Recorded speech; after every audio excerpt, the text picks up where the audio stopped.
Hey yo, what's going on, videos? It's King of Breatoking, and today, guys, we are doing another Minecraft video. And today, we're going to be doing a tutorial for how to breed basic. Now, I'm not going to say this is going to be an easy topic to understand, but I'm going to say that I'm going to do this in the best way possible so you guys can understand if you want the best Pokemon and you want it to be done the most quick way and the most effective way. If you guys do enjoy, consider hitting that subscribe button and maybe even like this video.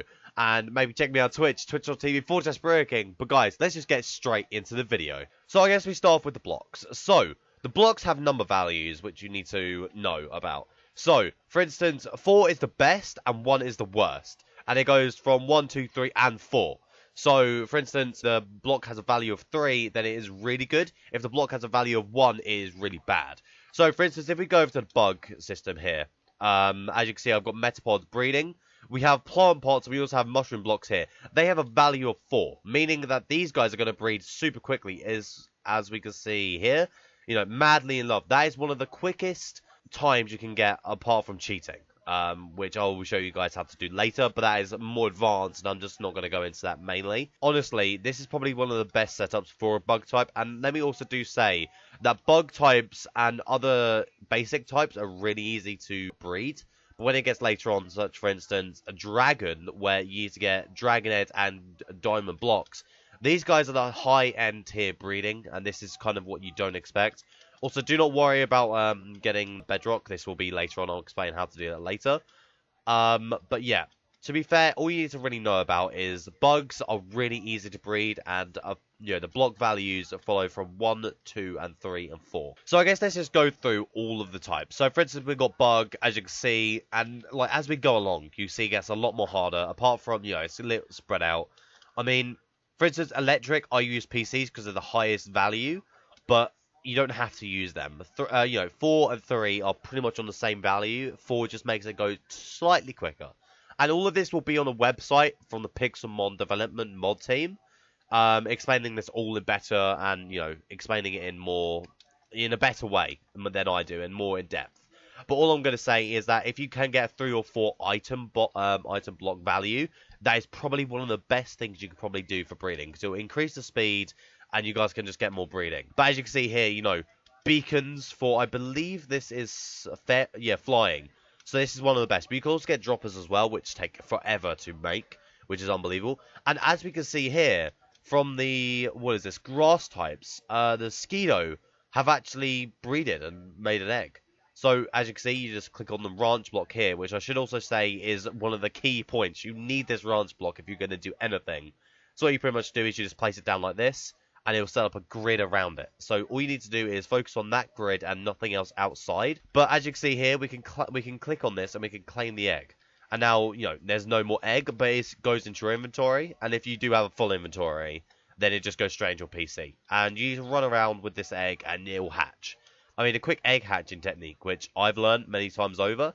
So don't worry, guys. You guys are going to see that in a moment. But as you can see, it just gets a lot more hard. And I guess now we just need to go on to here to explain, like, the full breeding process. So, as you can see here, unlike that just saying 1, this has 2 types.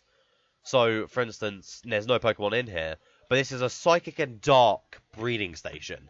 So, for instance, let me just go over to my PC, and as you can see, I've got all of these, but I also have Inky. So, we're going to take this Pokemon out, and I can explain something else in the meantime.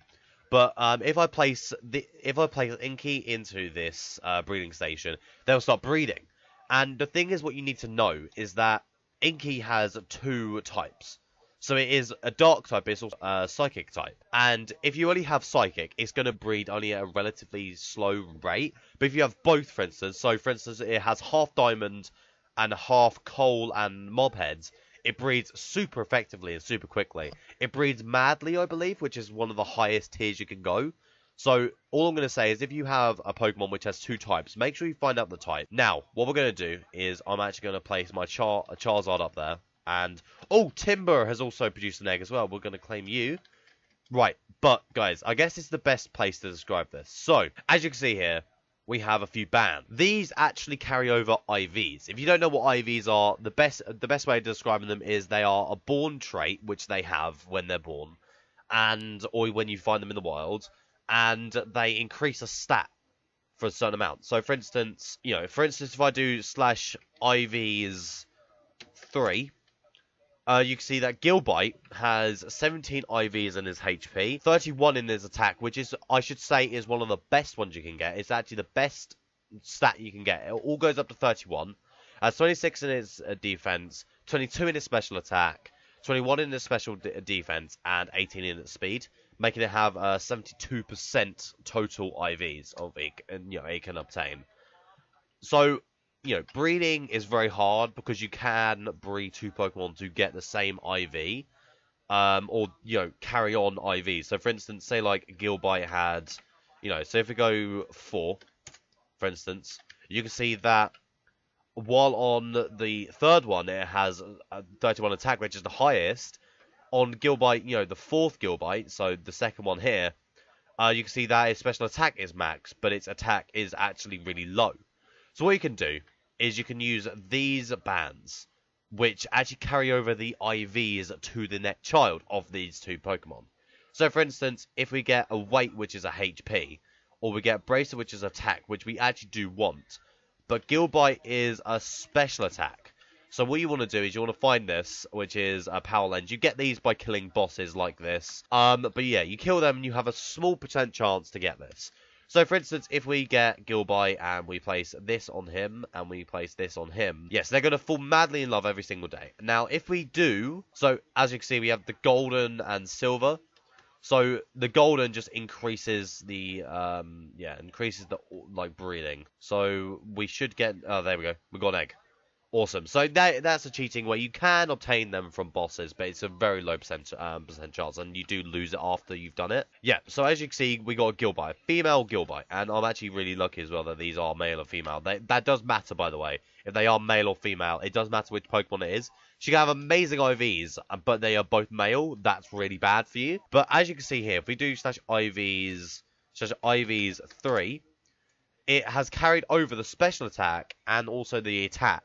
So both of these parents have just carried over their best genes, and I believe the other 3 are just random, right? So for instance, we already did it with the Gilbites, but if we do it with the Inkies, so let's go check. So the special defense is here, which is the power band, and we have the power weight. So for instance, let's go grab the Inkies, which we already have. Sorry, let me get that right.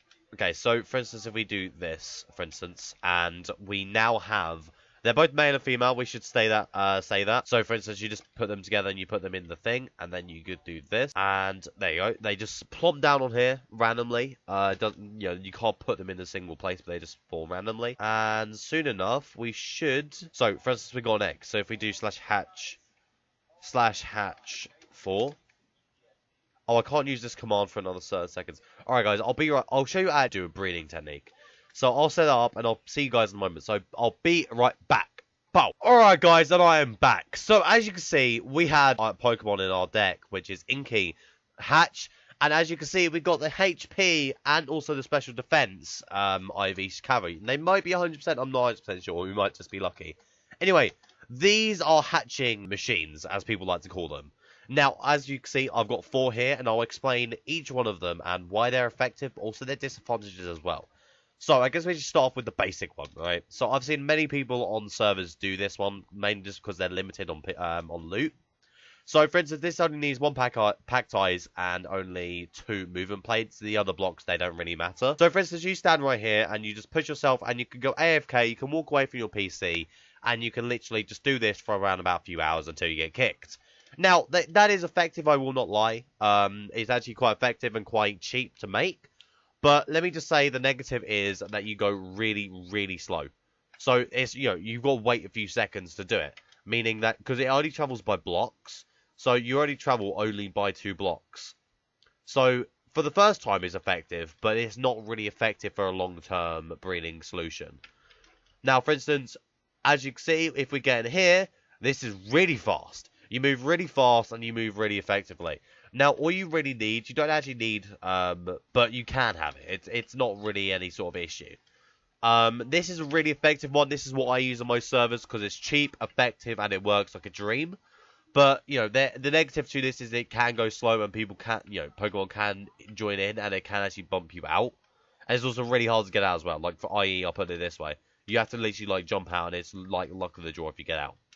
This one is what a lot of people do use on servers. Now, there is like a compressed version of where it's just like one more in, but I don't feel that's really a solution. You can make this as wide as you want, as slim as you want, apart from they can't be connecting, otherwise it doesn't work.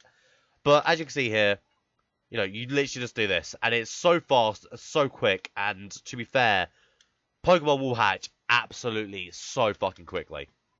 But, personally, it's not my favourite. This one is what I will be using on most servers now. I found this one out a few days ago. This one is cheaper than this, cheaper than that one, and cheaper than that one, and it works probably more effectively than any other. So, for instance, all it does is literally it pushes you side to side. So you're traveling, so you're doing the same amount of blocks on this one, but this one, you know, it's slow and effective, right? But it just doesn't perform as well as it should. But this one does. You do need 2 blocks like this, and the best way to probably do it is if you are running like that. So if you run, it moves so quickly. If you stand still, it moves at the same sort of speed. But look at this. You are literally moving so quickly. Eggs will literally hatch so quickly with that. Now, I haven't actually done tests on each of these to see how quick they are. I know this is very slow, though. From server experience, I know that this takes around about 10 minutes to hatch an egg.